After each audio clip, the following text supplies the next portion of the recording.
ഉത്തരത്തിലെ അടുത്ത ആഴ്ചത്തിലെ പ്രൊമോ വിശേഷത്തിലേക്ക് ഏവർക്കും സ്വാഗതം. ഈ പ്രൊമോ ഇഷ്ടപ്പെടുവാണെങ്കിൽ സബ്സ്ക്രൈബ് ചെയ്യണേ. അതുപോലെ തന്നെ ലൈക്ക് ചെയ്യാനും ഹൈപ്പ് ചെയ്യാനും മറക്കല്ലേ. അങ്ങനെ ശ്രീനിവാസനും വാസവനും ഒന്നിക്കുന്നുണ്ട് പുളിക്കനെ കൊന്നവരെ കണ്ടെത്താൻ.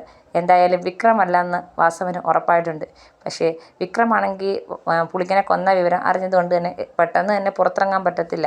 വാസവനെ കാണും വിക്രത്തെ ഉപദ്രവിക്കുന്നു പേടിച്ച് വീണ്ടും വേദയുടെ മുറിയിൽ തന്നെ തുടരുകയാണ്. അനിയൻകുട്ടനാണെങ്കിൽ ആ കൊലപാതകം നേരിട്ട് കണ്ടതുകൊണ്ട് തന്നെ മാനസിക നില തെറ്റിയ അവസ്ഥയാണ്. അതുകൊണ്ട് തന്നെ അനിയൻകുട്ടനടുത്ത് ചോദിച്ചു കഴിഞ്ഞാൽ അതിനെക്കുറിച്ച് കൂടുതൽ വിവരങ്ങളൊന്നും കിട്ടത്തില്ലെന്ന് ശ്രീനിസാറിനും അതുപോലെ വാസവനും മനസ്സിലാകുന്നുണ്ട്. പക്ഷേ അനിയൻകുട്ടനെ ശ്രദ്ധിക്കണം. അവരിനി അടുത്ത ലക്ഷ്യം വെക്കുന്നത് അനിയൻകുട്ടനെയാണെന്ന് ഒരു സംശയം അവർക്കുണ്ടാവുന്നുണ്ട്.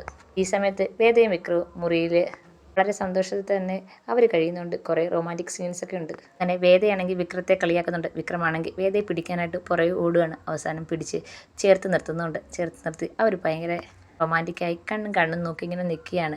എന്നിട്ട് അവർ കുറേ സ്വപ്നങ്ങൾ കാണുന്നുണ്ട്. അവർ രണ്ടുപേരും പലയിടത്തും പോകുന്നതും അവിടെ ഒരുമിച്ച് കെട്ടിപ്പിടിച്ചിരിക്കുന്നതും ഒക്കെയായിട്ട് കുറേ സീൻസ് കാണിക്കുന്നുണ്ട്. എന്തായാലും വേദയും വിക്രവും കൂടുതൽ അടുക്കുകയാണ്. അപരിചിതനിൽ നിന്നും തുടങ്ങിയ ബന്ധം അവർ ഒരിക്കലും പിരിയാൻ പറ്റാത്ത രീതിയിൽ വേദയും വിക്രവും തമ്മിൽ അടുക്കുകയാണ്. മരണത്തിന് മാത്രമേ ഇനി വേദയും വിക്രത്തെയും പിരിക്കാവൂ എന്നുള്ളൊരു പ്രാർത്ഥന മാത്രമേ ഉള്ളെന്ന് വേദ പറയുന്നുണ്ട്. അങ്ങനെ വേദ വിക്രത്തിനോട് പറയുന്നുണ്ട്, നമ്മൾ എന്തുമാത്രം ശത്രുക്കളായിട്ടിരുന്നവരാ. നമ്മൾ അങ്ങോട്ടും ഇങ്ങോട്ടും കണ്ടു കഴിഞ്ഞാൽ ഒരു പരിചയം ഇല്ലാത്തവരാണ്. ഇപ്പോൾ നമ്മൾ എന്തുമാത്രം അടുത്തിരിക്കുന്നു. ഇനി എനിക്ക് വിക്രമായിട്ട് നല്ലൊരു ജീവിതം വേണമെന്ന് ആഗ്രഹമുണ്ട്. ഞാനും വിക്രവും നമ്മുടെ മക്കളുമൊക്കെ ആയിട്ട് ഒരു കുടുംബം വേണമെന്ന് എനിക്ക് ആഗ്രഹമുണ്ട്. അത് നടക്കണം വിക്രം ഇനി പഴയ രീതിയിലേക്ക് പോവല്ലേ. ഇനി നമുക്ക് പുതിയൊരു ജീവിതം വേണം. എന്നിട്ട് എനിക്ക് എൻ്റെ സഹോദരനോട് പകരം വീട്ടുകയും വേണം. അതിന് ഞാൻ അയാളുടെ അടുത്ത് വെല്ലുവിളിച്ചിട്ടുണ്ട്. ആ കസേരയിൽ നിന്ന് ഞാൻ അയാളെ ഇറക്കുമെന്ന്. അത് ഇറക്കുക തന്നെ ചെയ്യണം.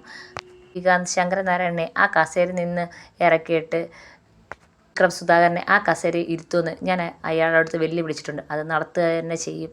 ഇത്രയും ക്രൂര കാണിച്ച് അയാളെ ഞാൻ വെറുതെ വിടത്തില്ലെന്ന് വേദ വിക്രത്തിനോട് പറയുകയാണ്. ഇനി പഴയ ഒരു ജീവിതത്തിലേക്ക് വിക്രത്തെ വിടാനും ഞാൻ തീരുമാനിച്ചിട്ടില്ല എന്ന് പറയാണ്. ഞാൻ കുറേ സ്വപ്നങ്ങൾ കാണുന്നുണ്ട്. നമുക്കൊരു ജീവിതം, അത് എന്തായാലും നടക്കണം വിക്രം എന്ന് പറയുകയാണ് വേദ. അങ്ങനെ അവർ തമ്മിൽ കൂടുതൽ അടുക്കുന്നതാണ് അടുത്ത ആഴ്ചയിലെ പ്രൊമോ വിശേഷം.